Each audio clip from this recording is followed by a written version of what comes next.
दो गुप्त नवरात्रे होते हैं, थोड़ा ध्यान देंगे। दो गुप्त नवरात्रे होते हैं। एक गुप्त नवरात्रा यही माघ के महीने में आता है।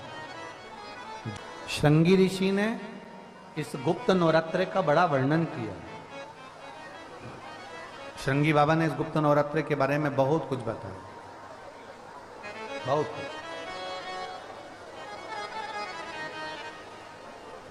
श्रृंगी बाबा गुप्त नवरात्रे के लिए कहते हैं कि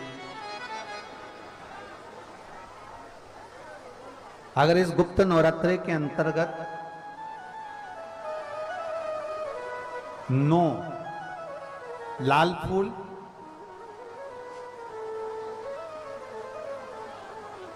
और 5 श्वेत पुष्प, ये दोनों, लोग कहते हैं गुप्त नवरात्रे में हम देवी की आराधना करें, गुप्त नवरात्रे में हम भगवान की आराधना करें, पर शिव महापुराण की कथा कर रही है, भगवान शंकर का चरित्र कथा है। अगर आपने देवी भागवत का स्मरण किया हो या भगवान शिव की एक पवित्र आनंदमय कथा स्कंद पुराण के काशी खंड में अगर सुनी हो या उसमें भी नहीं पढ़ पाए हो, तो श्रृंगी ऋषि के चरित्र में आता है। श्रृंगी बाबा ने वर्णन किया है कि किसी भी स्थान पर,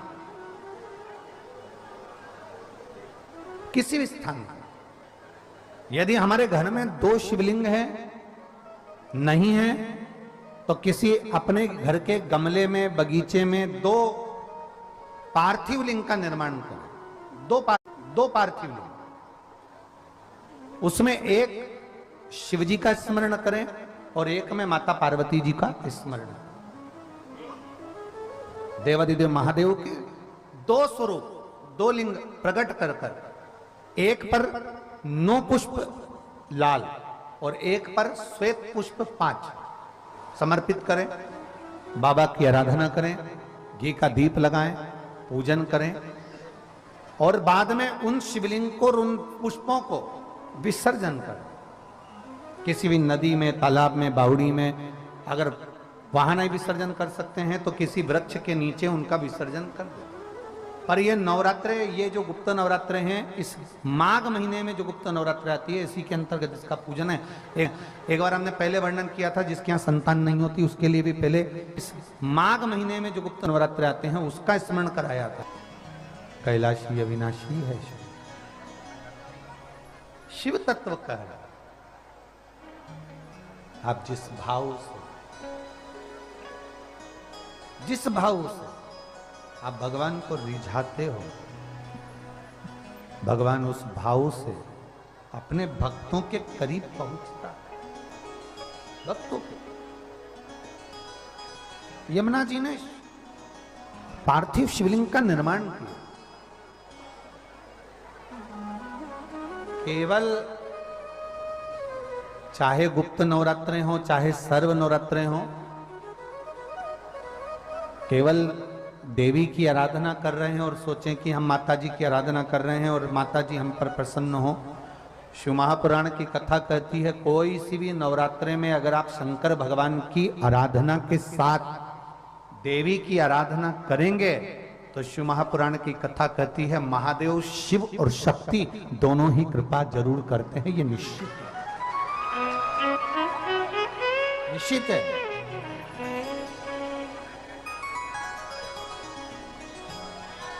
केवल एक शिव की आराधना कर लेना या शक्ति की आराधना कर लेना, हम शिव और शक्ति की दोनों की आराधना एक साथ करें। हम शिव और शक्ति की दोनों की आराधना, दोनों की आराधना। और हम तो एक बात बहुत अच्छे से कहेंगे, शिव महापुराण की विद्येश्वर संहिता में लिखा है, जो एक बार मुख से श्री शिवाय नमस्तुभ्यम बोलता है, उसके मुख का दर्शन करने पर मात्र 1000 अश्वमेध यज्ञ का पुण्य फल प्राप्त हो जाता। केवल श्री शिवाय नमस्तुभ्यम बोलने वाले के मुख का दर्शन मात्र कर लेने से ये फल की प्राप्ति है। दिन भी मुंह का लग जाए, कभी नवरात्रे पड़े, चाहे गुप्त नवरात्रे हों, चाहे संपूर्ण विश्व को ज्ञात चैत्री और कुमार के नवरात्रे हों, पर हर नवरात्रे में आप एक विशेष ध्यान रखें प्रत्येक नवरात्रे में कि हमें शंकर भगवान के शिवलिंग की पूजन करनी। और एक और बात समझ लें, दो शिवलिंग का निर्माण नहीं भी कर सकते हैं तो एक शिवलिंग का निर्माण करें और उस शिवलिंग के पास में ही एक छोटा सा मिट्टी का ढेला रखकर मां जगत जननी जगदम्बा का भी पूजन कर सकते। आपको नहीं बनाना दो शिवलिंग, तो एक शिवलिंग एक मिट्टी का थोड़ा सा। ऐसा नहीं है कि मेरी माता दुर्गा भवानी पिंडी के रूप में नहीं पूजाती है। अगर मेरी माता पिंडी के रूप में नहीं पूजाती तो वैष्णो देवी में 3 पिंडियां विराजमान नहीं हो पाती। जितने जितने शक्तिपीठ हैं, आप प्रत्येक शक्तिपीठ में दर्शन करने के लिए जाएंगे तो वहां पर भी आपको पिंडी का दर्शन होता ही है, प्रत्येक शक्तिपीठ। ऐसा नहीं कि मेरी मां पिंडी के रूप में पूजाती नहीं है, वो भी पूजाती है। आप जिस भाव से भजेंगे, जैसे हम कहते हैं हमारे शहर में, हमारे सीहोर नगर में कुबेरेश्वर धाम कंकर शंकर की भूमि है, मतलब वहां जो गया है वो कंकर शंकर की आराधना करने के लिए गया है, कंकर शंकर की पूजन करने के लिए गया है। आपके घर में पितृदोष है, आपको ऐसा महसूस होता है, आपको लगता है, तो किसी भी नवरात्रि के पहले जो अमावस्या पड़ती है, गुप्त नवरात्रि, तो अंदाजा लगाइए। तो जिस दिन अमावस्या रहे उस दिन चावल की कटोरी में एक कपूर का टुकड़ा रख दीजिए महाराज, छोटा सा, और कपूर का टुकड़ा रखकर उस कपूर को दरवाजे के बाहर कटोरी में ही, चावल रखी हुई कटोरी में ही उसको पितरों का स्मरण कर कर जला दीजिए। और जलाने के बाद उस चावल को कहीं भी किसी भी वृक्ष की छांव में पक्षियों के लिए डाल दीजिए।